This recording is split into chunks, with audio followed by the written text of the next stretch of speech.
Hello, everyone. Good afternoon or good evening, depending on which time zone that you're joining in from. Welcome to today's AMEC Learning Series with the theme Back to Basics in Communications Measurement.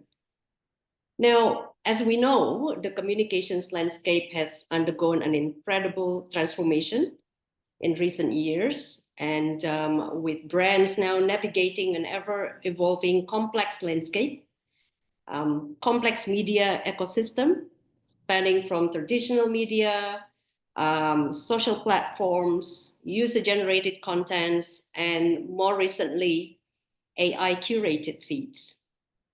So I think as communicators, while we've adapted our communication strategies to this new reality, the critical questions remain: are our measurement approaches keeping pace with this new reality? Or are we still relying on outdated metrics that fail to capture the full impact of our work? So that's why I'm super excited to have Khali Sakkas joining us today. Hi, Khali, welcome. Hello. Khali here is widely recognized as a leading communications measurement expert with 2 decades and plus probably of experience shaping how organizations understand their communications impact. And Khali currently is the global head of insights for CARMA, where she's led her team to win multiple AMEC awards in measurement for communications, and has also transformed how organizations approach their measurement and evaluation practice. Khali also sits on the AMEC International Board of Directors, helping to shape industry standards and best practice globally. So trust me, she knows her stuff.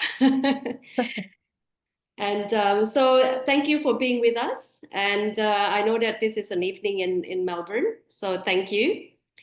And we'll be moderating this session. My name is Felicia Nugroho, and I'm actually the chair for AMEC in Asia Pacific. I'm also part of the international board director. Here I also have Irfan Chaudhary. He is the vice chair for Asia Pacific, based in New Delhi, India. So just a bit of housekeeping.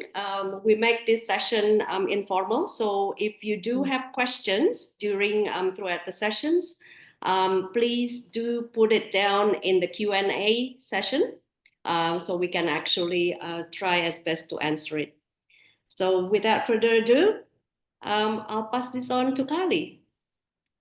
Thank you so much, Felicia. Welcome everybody to today's session.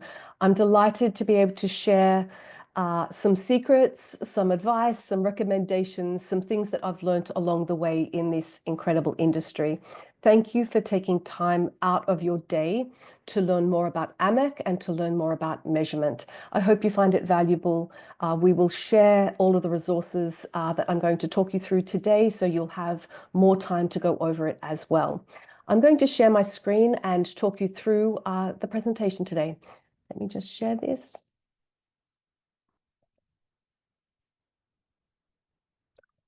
Okay, we should have a clean screen in presentation mode for all of our audience.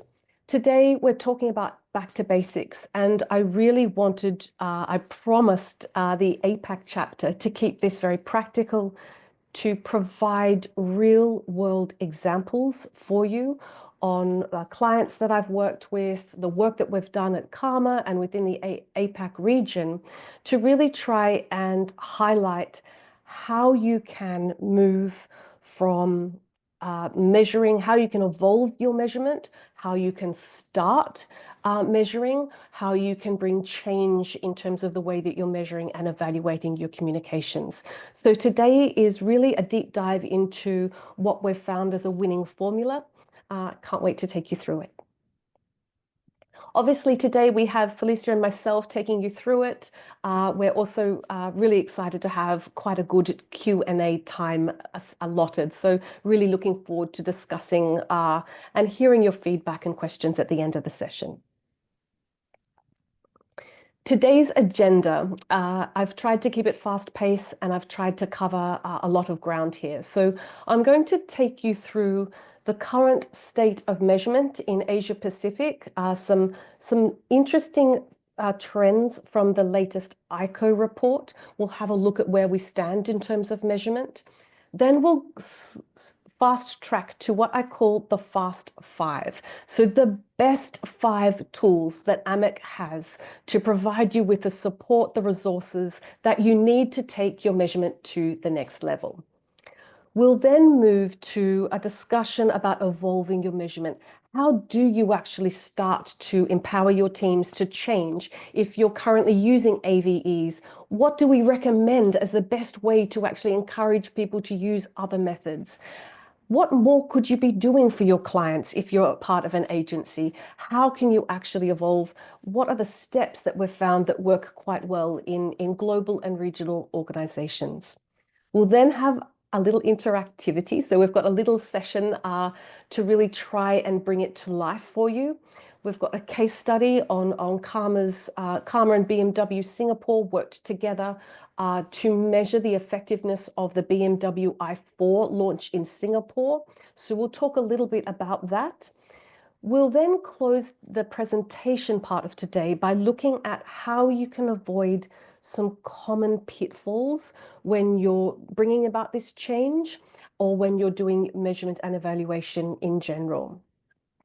I'll take you through a checklist that I use for myself, for the projects that we're working on, a measurement checklist that really helps to keep your measurement practical, to make sure that it is still very, very useful to your clients or within your organization.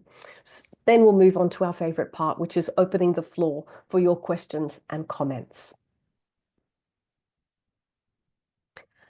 So some interesting research coming from the ICO report, which was released a few weeks ago.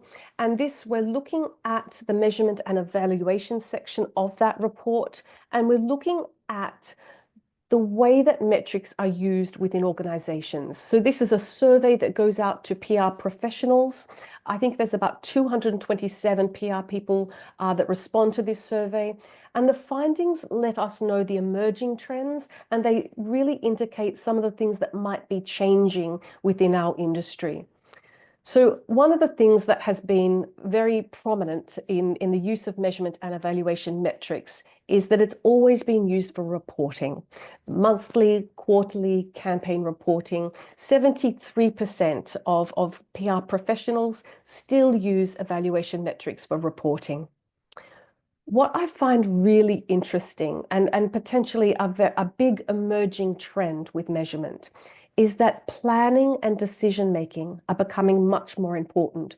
So more and more clients, more and more organizations are using research and measurement and evaluation to feed into the planning process at the very beginning and to make effective decisions. So I'm very encouraged to see that 50% of respondents use measurement for planning, 48% use it for decision making. It's very much something that can be used to help in all parts of your organization. And I'm delighted to see that measurement's playing a wider role within organizations. I wanted to talk to this slide today because it features our region, the Asia Pacific region. And interestingly, the ICO report highlights that APAC leads in the use of AMEC resources.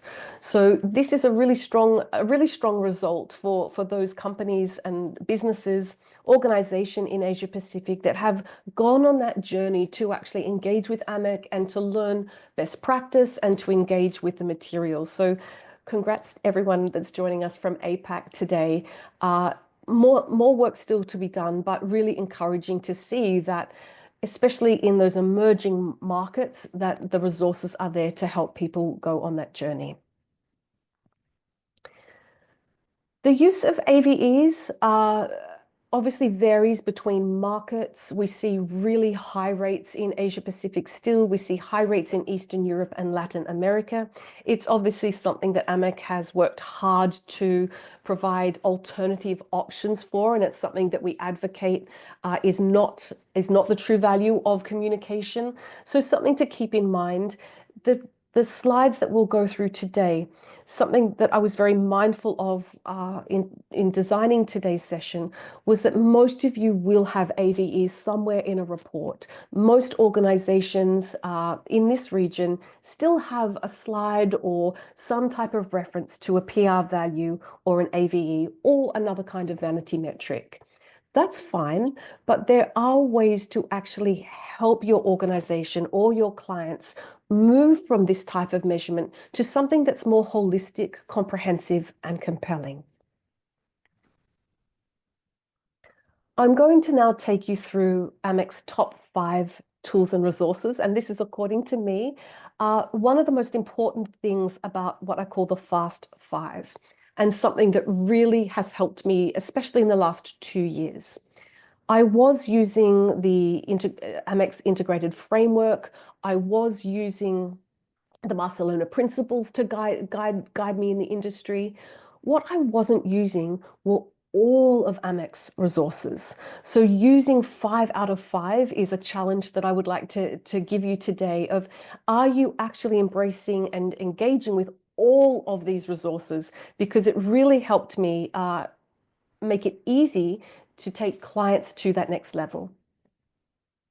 Number 1, obviously, where it all started, the Barcelona principles. I've got a QR scan for those that would like to go straight to the 7 guidelines, the 7 principles that guide us in terms of measurement and evaluation. I'm delighted to let you know that these are being updated and will be launched this year. I think they're updated every 5 years to make sure that they are current, to make sure that they are always informed with the latest information, the latest thinking. Watch out for the latest edition coming out, I think June, with the summit.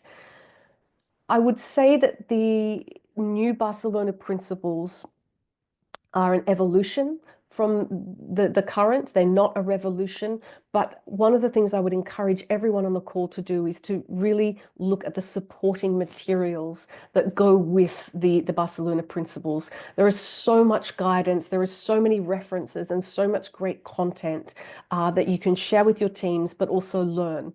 So one thing is the infographic and the actual principles themselves, but behind that is a wealth of support for your teams. Number 2, the maturity mapper, and I'm not sure how many of you have actually used the maturity mapper within your organization or with your clients. I've found the last 2 years, I've found this to be the most important tool day to day. The reason why I love this tool is that it's interactive. It's very useful to use in a workshop setting because people can actually input their own information. It also meets organizations where they are in terms of measurement. There's no judgment, there's no scolding if we're not on the right journey. It really is a helpful tool, and it has actions, it recommends actions that you can take to actually improve your measurement and evaluation. An incredible tool that really works well within the Fast 5. The third is what we're all doing here today. So AMEC events and webinars. Not all of us can make webinars and learning opportunities at the time that they're broadcast or the time that they're scheduled.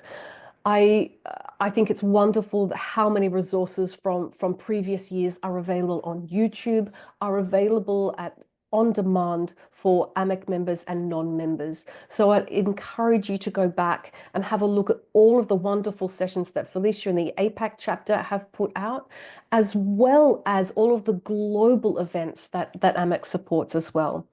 Obviously, the highlight of our year is the Global Summit in June. This year, we'll be headed to Vienna on June 10 to 12. Encourage everyone to get there if you can. If you can't, though, there are online passes, and you can obviously access all of that fantastic content on demand, if you like. So an incredible resource that you can use when you're training your teams, or whether you just like to keep in touch with the latest trends in the industry. Number four, I'm sure many of our audience members today will be very familiar with this, and perhaps have used this day to day on many, many occasions. This is AMEC's Integrated Evaluation Framework. It has been translated into 22 languages to date. It really takes clients, organizations, businesses, whoever you are. It's a very, very simple walkthrough how we actually start with creating our objectives that are linked to business strategy or organization strategy, and how we walk through the 7 steps to really provide organizational impact at the end of the day. The integrated framework is in many languages. It has many practical examples. It also takes you through and it is very interactive if you fill it out with your own campaign details. So a powerful tool, and one of the most adopted tools. We talk about an evaluation framework being really the most pivotal thing that you need to embed on evaluation. So QR scan is there if you'd like to scan it and play with it beyond today. A really incredible resource. It has a little Easter egg. It has a hidden treasure. And if you scan this code, you will be taken to this taxonomy page of the integrated framework, where you have, I think, one of my favorite tables of all time.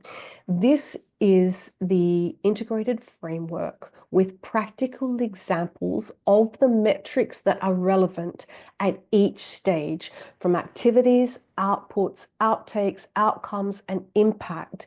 It actually talks you through and gives you examples of the milestones and the metrics that can be adopted. I love this table. I have it printed out. I've seen it, lots of people print it out and put it in their offices and their studios, because it's so timeless. It also links to a lot of very, very useful academic resources and a lot of great content to help you on your way. So the hidden treasure of the Integrated Framework website. Number 5, a really important project delivered by AMEC a few years ago. And when I talk about using all of the Fast 5, I was using 3 out of the 5 till a few years ago, and I started to engage with the planning resources on the AMEC website, specifically the help that is provided to be able to develop measurable or SMART objectives. Many organizations struggle to actually agree, align, and build SMART or smarter objectives. Because it's the start where you should start, it's actually really difficult to then proceed if we don't have alignment on that. There is incredible definitions, incredible examples of what's not a SMART objective and how to actually build SMART objectives. There's also an incredible template that I use day to day, so that you can fill out your planning steps in a very methodical way. So if you haven't engaged with this part of AMEC's resources, I couldn't recommend it highly enough. It's also quite suitable if you need to train your teams and select some content and turn it into your own training session. It's quite easy to do that as well. So the Fast 5, I know that most people on this call will already be engaged with these materials. My challenge is to use all 5 because they really complement and work together very well.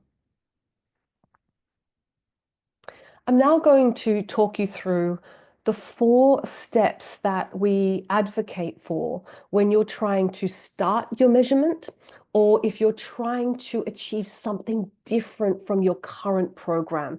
So this might be an evolution, this might be a change in perception, this might be that a common problem perhaps is that you have a new management and the metrics that you've been using aren't quite resonating with a new leadership team. It could be that no one's reading the reports when they're being sent around. It could be that you have some skeptics that you need to bring on board. Here are some practical tips that we've used with many clients. We've used with clients that have regional remit, but also our global clients. So let's look at the what we really do recommend as the steps that you should take to actually evolve or start your measurement.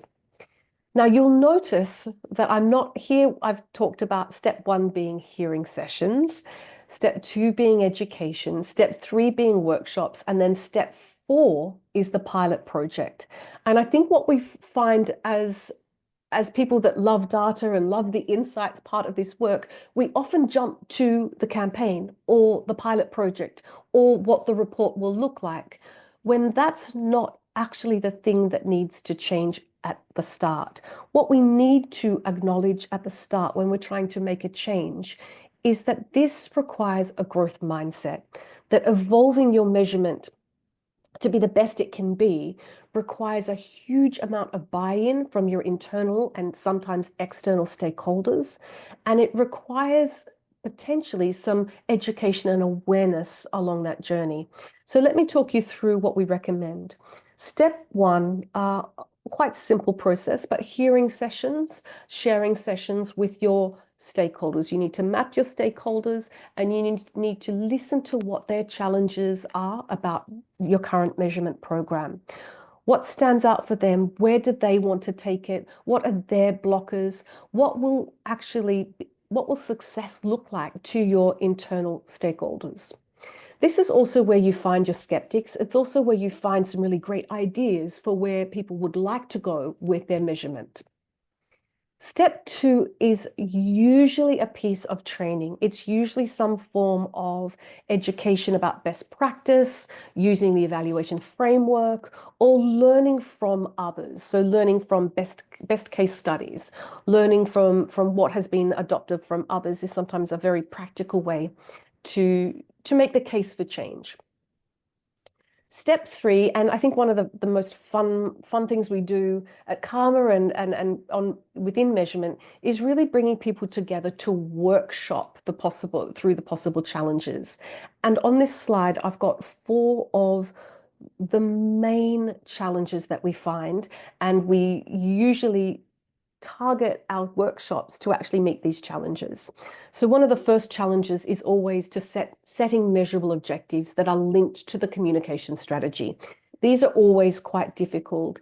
It's good to bring people together to make it interactive and to actually, I guess, peer review measurable objectives to make sure that they're smart, to make sure that they actually are specific enough for the task at hand. Also, you could find that the reports that you're currently producing do not speak the language of the business or the organization. The metrics or the language or the format is just missing the mark. Sometimes a workshop is really good to actually work out what's going on here and how can we improve. Workshops are also very good for drafting a measurement framework, so using the IEF and going through the steps, matching the metrics to the right steps in the framework, and selecting metrics that tell a compelling story. By workshopping these challenges, it's interactive. Importantly, you also can get buy-in and sharing between departments, a very important part to success at the end.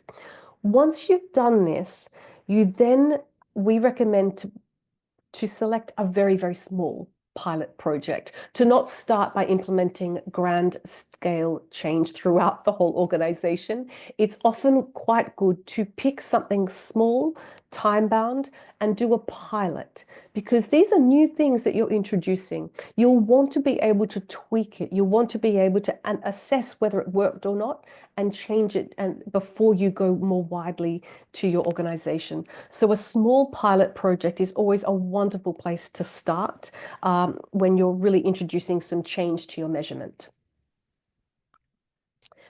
We'll share this case study with you, but I wanted to actually talk about it because those 4 steps that I've just highlighted are steps that we took with BMW Asia Pacific, BMW Singapore, in the lead up to their launch of the i4 in Singapore.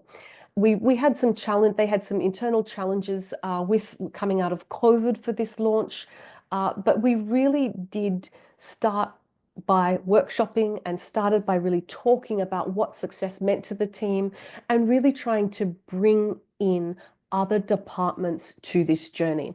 So our workshops for BMW at the beginning included the marketing team, included the social team, included the corporate affairs team. We really tried to include all of those key stakeholders from the very start.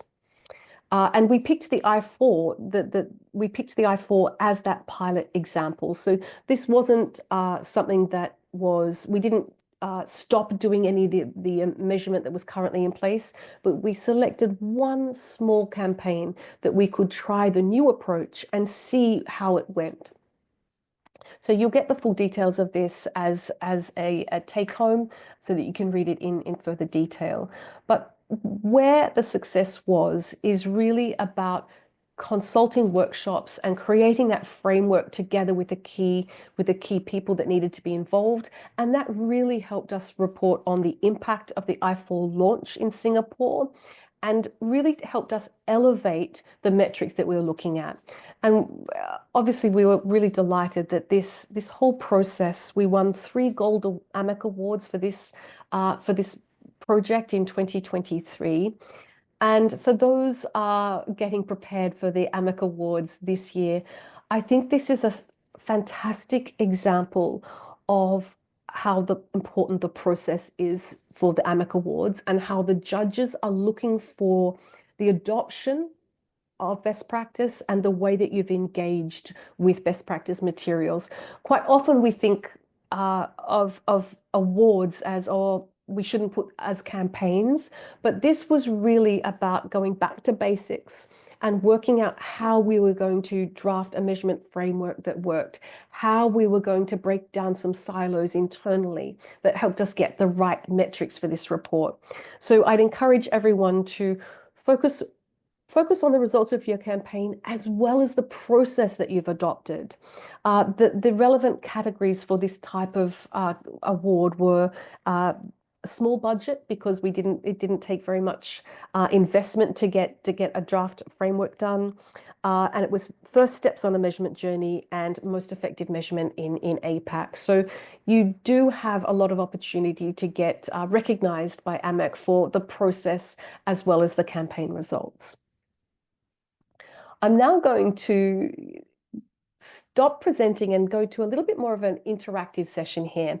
And this is one session, this is a task that we do with most clients when we're trying to actually create awareness of the difference between output metrics, outcomes, and impact, but also how to actually look at the language that you're using and the metrics that you're using to make sure that you're speaking in a compelling way to the C-suite and to other stakeholders in your organization. So this is a very quick exercise. I'll give you 1 minute to do this, but the first task is to write down 3 metrics that are the most important in your day-to-day communications role. So for those that are not in a communications role, I'd ask you to pretend to be the head of PR or the head of corporate communications or some type or leading within an agency and put your client, use your client as an example. What we're looking for here is the 3 communications metrics that are really important to you day to day. And we might give you 1 minute to do that. I'm going to put the timer on.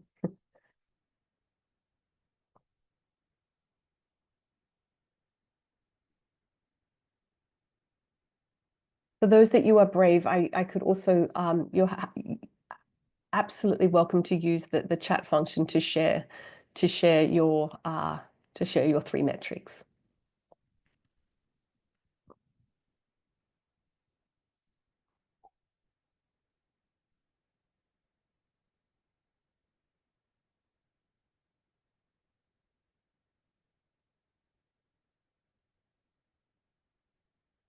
All right, 30 seconds to go.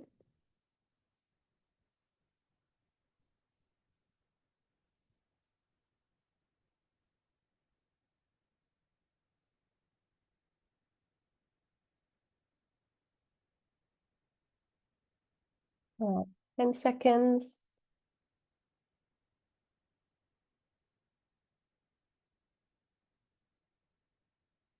Okay, that is time. Does anyone want to share any of the metrics that they had thought about that are very important in the day-to-day life of communications measurement? Would anyone like to share?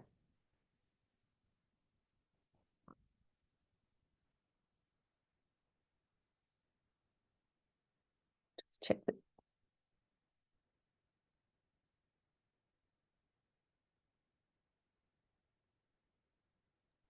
That's okay. I would say volume, sentiment, and NPS. Thank you, Jennifer Sanchez. Incredible. Okay, we have Katerina, sentiment, engagement, reach, not in comms data though. Brand lift, business awareness. I love.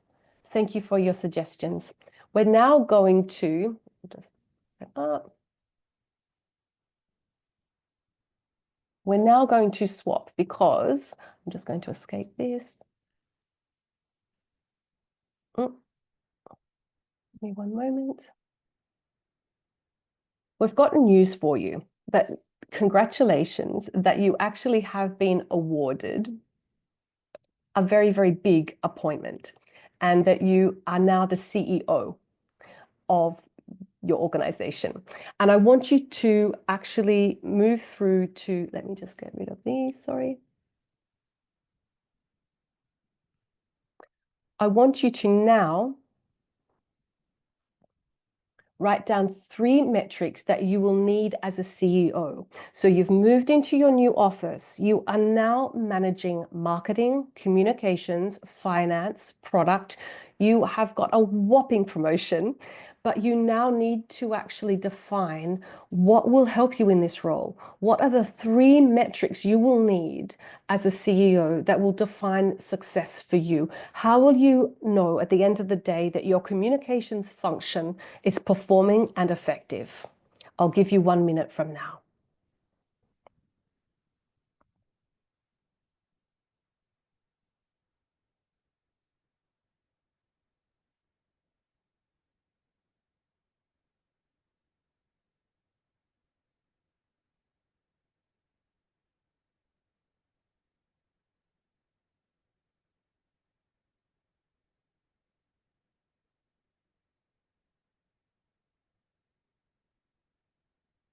We've got 30 seconds left.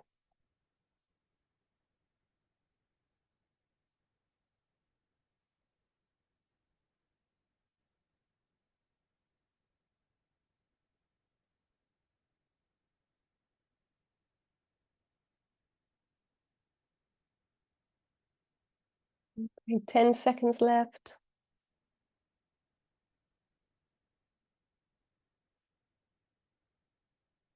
Okay, that is time. I'm going to thank you all for thinking about that and writing down your metrics. I'm going to share what usually comes out of when we play this in our workshops. What usually comes out on the left-hand side from our communications teams are things like share of voice, volume, impressions, YouTube views, social media engagement, how many of your invitees actually attended the event. These are all incredibly important metrics for a communications team. What we find when we change our point of view and look at it from the point of view of a board member or a C-suite member is that from that viewpoint, we automatically want a bigger picture. We automatically think a little bit more strategically, and we want big picture rather than small details. We think more about the overall reputation of our organization. We want, if we're in automotive like BMW were, we would be interested if this campaign, if any test drives were booked of the new i4. We'd be interested in how many people have actually visited a dealership of the campaign. Have there been any sales of the new product? What is my share of positive voice? Have we actually moved the needle in a major way in our corporate messaging or in our product messaging? So I'd encourage you to use variations of this exercise to really put yourselves in the shoes of a CEO or a board member or somebody else from the C-suite who quite often looks at communication measurement reports and thinks maybe it could be elevated. So really think about not just outputs that are important from a comms day-to-day perspective, but what that C-suite actually looks like and what they're actually looking for to actually see whether things have been effective. A very short exercise. I hope it's helped you see the differences. My second last slide here is really talking a little bit about common pitfalls. And this is common pitfalls about specific projects, but also the key challenges that we face as we're trying to start a measurement program, or problems that happen along the way when you're trying to evolve. Some of these are quite obvious, and some of them are more challenging than you would think. So I wanted to share my pain with you so that you can hopefully avoid this with your own projects. The first one, and it's first for a reason, because I still think it's one of the biggest things we deal with when we're trying to put together a whole framework for a campaign or a client, is data silos. And this is happening more and more as we start to measure more and more. And where I'm finding it in 2024, 2025, we're looking more and more at internal communications and the impact of internal communications, which means that we need our people and culture team, we need HR to be buying into the measurement and to be potentially sharing information and data with the measurement program. So traditionally over the last sort of 10 years, it's been, okay, we want the marketing data, we need the social media information. They may not sit with a corporate affairs team. That's been the first challenge. I think as measurement's evolving now, we actually need a lot more of our stakeholders at the table, and those stakeholders are actually a little bit different, have changed over time. So the solution here is to include the right stakeholders from the very, very start. Ensure that you have buy-in, ensure you know what the blockers are, or whether you have any skeptics to this program early on, and deal with that very, very much at the start of the process. The second one, I wanted to talk specifically about media analysis methodologies today. Sometimes this gets lost when we're talking about, the evaluation framework and the Barcelona principles. The most common thing that I see, and the most common thing I've seen for the last 20 years, is that media analysis reports on earned media cannot be compared between periods or projects because they have not been done consistently, and there has been no guidelines and set criteria for measuring. So one of the things that I wanted to emphasize today about if you're doing media analysis for your clients or you're receiving media analysis from a provider, make sure that you're using the very best sampling techniques and that your process is documented. The key thing to ask yourself that will solve this problem before it gets to this point is to make sure that you can replicate the research if it's done again. So if I do a report today, I need to document what I've done, the rules on tonality, the rules of data collection, and I need to share that with any future researchers so that if Felicia comes to this project next year and wants to do a year-on-year comparison, she knows exactly the right methodology to employ. This is a major trap for most people starting out, that we can't compare apples to apples. So the key question to ask yourself is, can I repeat this? If somebody new came in to do this report, could they repeat it and get the same results? The third one, jargon and the acronyms that we're using within the AMEC resources, but also within communications. When you're starting a journey to bring people and culture to the table, bringing in C-suite, bringing in people that may not understand the way that the abbreviations that we use, you really need to be aware of that. You also need to be aware that on global and regional projects, that multiple languages are at play as well. So you'll need to use terms that are easy to translate, cut out any unnecessary jargon. But our recommendation here is to create and share a glossary of terms at the very beginning so that you know what an outcome is, that everyone is clear how that is different from an output, that everyone understands the difference between activity and outputs. These are very, very important. We don't want people to feel alienated as we're moving through the process. We want people to understand it and to feel like they've retained the right information. So unnecessary language, acronyms need to stop, but creating a glossary for future use is always really, really important. I will leave it there. Obviously, there's a lot of information, a lot of barriers, but I obviously would not let these stop you in any way. I think that they're just things that we've found along the way that create barriers to success, and I hope that you can learn from that today. I'll take you through, in a final step, I'll take you through what I use as a checklist. And this checklist is applied to every report. It's applied to every measurement program. It doesn't need to be the 5 things that I'm highlighting on this slide right now, but what I would encourage you to do is to have your own checklist so that you can always analyze and evaluate the measurement that you have in place. So the first one that's very important to me, it's obviously very important to AMEC because it's a Barcelona principle. If you're using scores, if you're using any type of impact score, a composite score, any type of score to measure the effectiveness of your communications, you need to factor in quality and quantity. Scores that don't factor those in are one-sided, not holistic, and can pretty much holes can be poked in them quite quickly. Secondly, a really important one, that the metrics that you decide to use need to resonate with your organization. If they work for somebody else, but they don't quite work for you, I would always recommend to actually look at that, because they need to find traction. They need to find meaning in your organization. And if they are best practice, but they're not what the team's using and can be easily adopted, then think of something else. It's not worth really trying to push something that doesn't naturally resonate.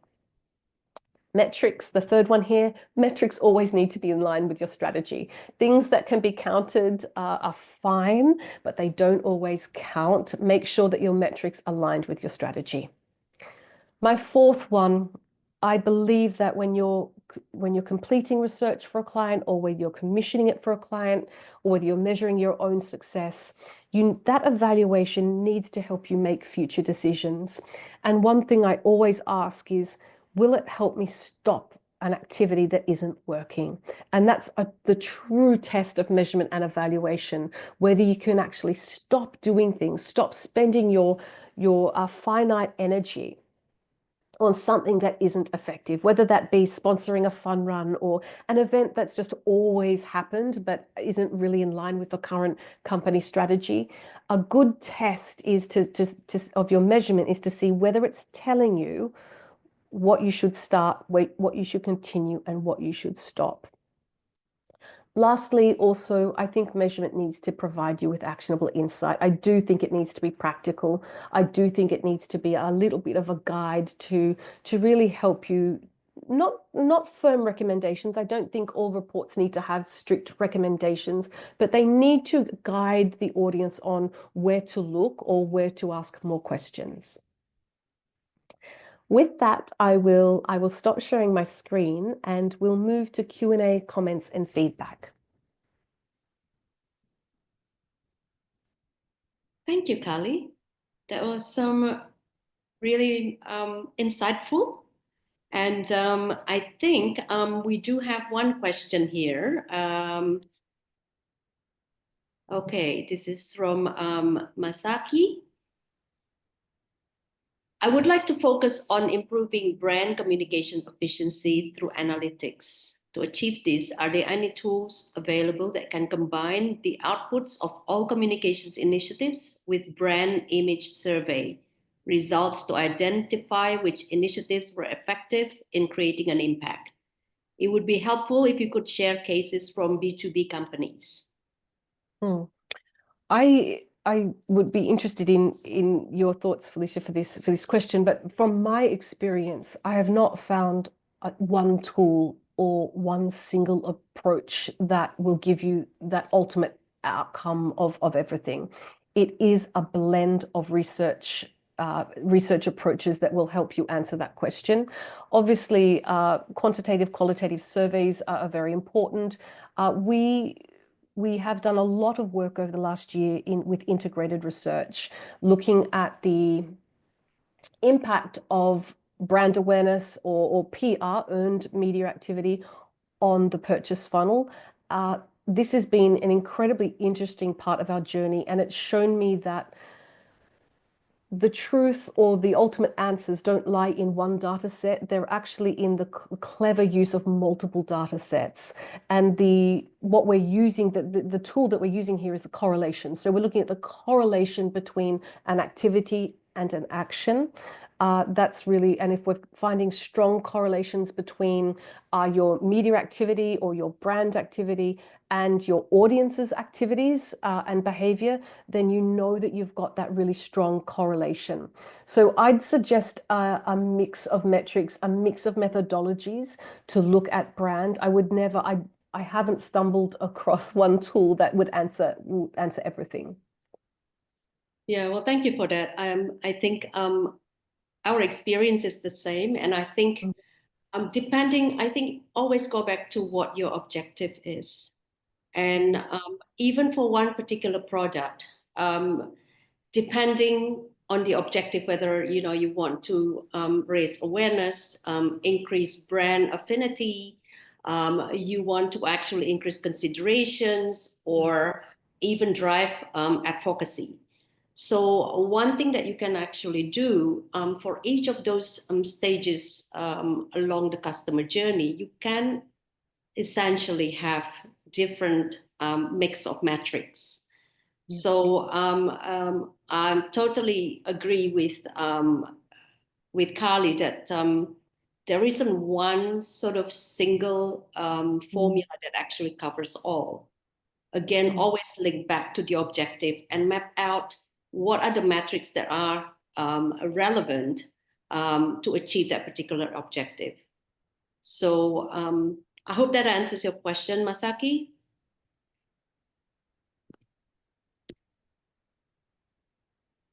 Okay. All right. Any other question? Okay, there's another one here.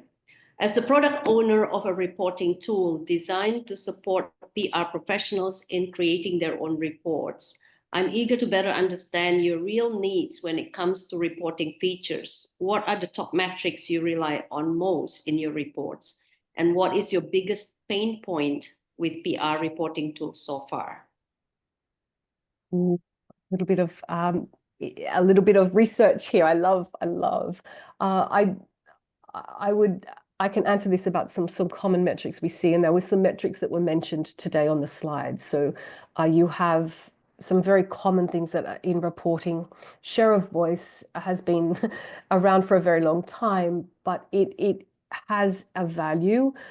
Positive share of voice or share of positive and neutral coverage is also probably a little bit smarter than just share of voice. So share of voice is always popular with clients. I think that if you were designing a dashboard or a product, I would definitely include that. Tonality is very important, obviously. Changes in tonality. Other than that, there are obviously so many other metrics that can be included. I think one thing that has changed in recent times, in the last few years, is that reporting used to be like clockwork, a quarterly report or a monthly report. And one thing that has changed very, very quickly is that doesn't actually help too many communications teams with a 24/7 media cycle, especially when you need to respond quickly. So there's been the rise of ad hoc reporting, of quick reporting that you need to do within 10 minutes. So something, if you're designing tools for PR professionals, I would say something with a very, very quick and easy way to get information that is accurate out into a way that C-suite can understand. it's to that point where we just can't wait. We need to have rolling reports going on. There are probably a lot of people on the call that could answer for this question as well. I can also add to that. I think for us, we always struggle in getting to know like how many hits on a particular article, right? And I think this is something that we don't yet have that figure. Now, one of the things that we've been tracking and you know, mostly manual, is to actually see whether that particular article is being shared in the media's social media channels. Because when a particular article is shared in the social media channels, then we can actually read the engagement. So in the absence of, getting the actual numbers of views for an article, that would be an alternative. So so far, it's actually there aren't that many tools that actually can do that. So that would be quite nice if you can actually do that automatically, and then gives that engagement numbers. That's so true. It's more about the life of a story across the platforms rather than the actual story. We need to, when something breaks, whether it's proactive or reactive from a client's point of view, it's being able to trace the life of that story and the growth or the decline. So one more thing I would like to add here is the number of hits, as we were talking about, recently in India, we've been facing this challenge as well, where, we refer to IRS, which is Indian Readership Survey for the print AVE. However, since post-COVID, they have not done the survey. So whatever figures that you're using right now is basically basis, the earlier ones, I'm sure, which have changed drastically now. So we encourage a client to, rather than going for the AVE, use the visibility factor. So, in the visibility factors, where how visible you are, and clients are more than happy. People are moving away from AVE, number of hits and all these matrices. But yes, when it comes to social media, hits, followers, and repost, and these things are still into consideration, because in social media we do not have any I would say how do you do a visibility gauge in social media? In print you can, because it's a headline mention, it's a first page article, the article is direct on you. But in social media are always small, crisp, two sentences or probably a sentence, at the max. So, social media is somewhere, I guess, there should be how we have the Barcelona principles. We need to get a good formula for social media, derive something where, we can give them exact numbers, in terms of, if you have more than 5,000 followers, we'll treat it as category C, more than 10,000 category B. Something has to be, because that's one area where everybody is, it's a challenging area for everyone right now. Thank you, Irfan, for that. Is there any other questions? Well, I actually, I do have one for Khali and perhaps Irfan as well. And I think, I don't know about you, but I mean, AVE has always been associated with ROI, right? And then this is the questions, the very most popular questions I think I've been getting. So how do you actually respond to that? Like, say, for example, if there are, comms people, they need to sort of respond to their board of directors, to their CEO, CFO, in responding to, okay, what is the ROI using this AMEC framework? Sorry, Khali, you would like to go ahead first, or shall I go? Okay, cool. So, what we have, as I mentioned to you recently, in India, at least the trend has changed. Out of 10 people, only if I'm pitching to 10 people, only one would ask for AVE. So people are moving out of AVE. However, AVE, there are certain clients who ask AVE who are reporting directly to marketing, because marketing understands only numbers. So they want ROI. But if somebody is directly reporting to CEO, then I would say the brand visibility, or I would say the reputation which we give them, the quality score, the visibility score, and the image, which is the tonality, I would say, that's more than enough, and they're more than happy to evaluate their performance basis these parameters. But yes, there are certain clients who come for AVE. If they come to us, we have to give them, because they're like, it has to be. So sometimes they say, okay, after all your slides, just give me one slide of AVE, and probably that's going to help us. I'm like, okay, fine. If that is the way you want to gauge your performance and ROI, we are more than happy to give it to you. However, the old school people still follow AV, but the good thing is the new gen, the new brands and the new people, they are away from AV, and they are looking more as a reputation, brand, and visibility factor for their brand or their product or their company. So things are changing, but yes, there is a challenge, but it's fading away, ROI, in terms of the AV. Correct me if, Good to, Khalid, no, if you it's have good to hear. anything.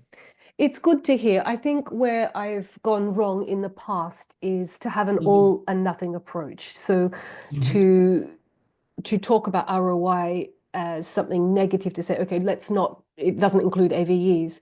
And I've become a little bit wiser potentially in saying, okay, AVEs are they're still going to be in your report, because sometimes we've done frameworks and done huge integrated pieces for clients, and then they've called and said, oh, could you just add the AVE? So it's not one or the other. Sometimes on this journey, it is a journey, and sometimes you have to take some losses because the wins are there. And I think that it's about finding compelling metrics and finding traction within that organization.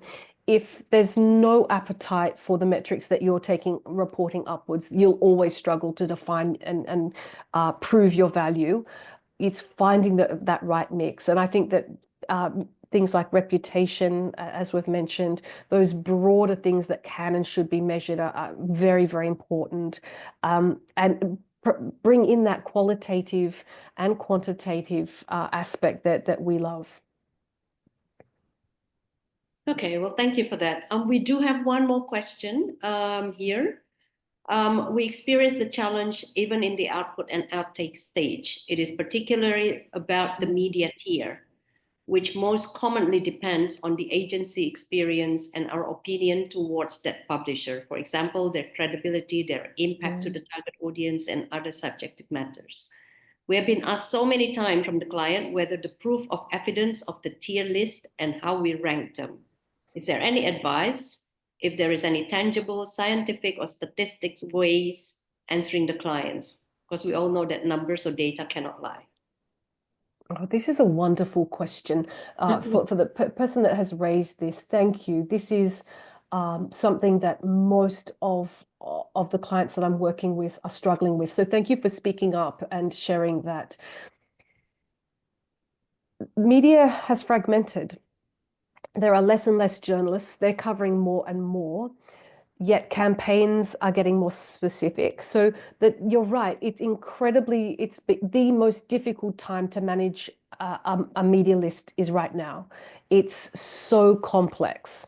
And I think media lists need to be incredibly dynamic as well, especially when we have companies talking about sustainability or diversity and inclusion. That is not traditionally, or building new audiences, you need to actually redefine your media lists. So it's incredibly important to, I think, always look at your media lists and always be refining them, and to not just use the same media list for each campaign's measurement. You need to actually make sure that your media list is obviously looking at the publications of your target audience as well. So you need to loop the audience in.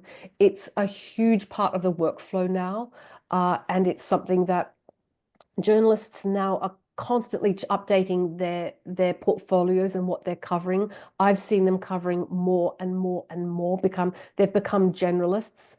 The specialists are still there, but gaining their attention is ridiculously difficult. What we're also finding is when you've got a new, like a YouTube influencer media list, we're finding that those lists are incredibly difficult because you'll have, 50 invited, 20 turn up to do a review.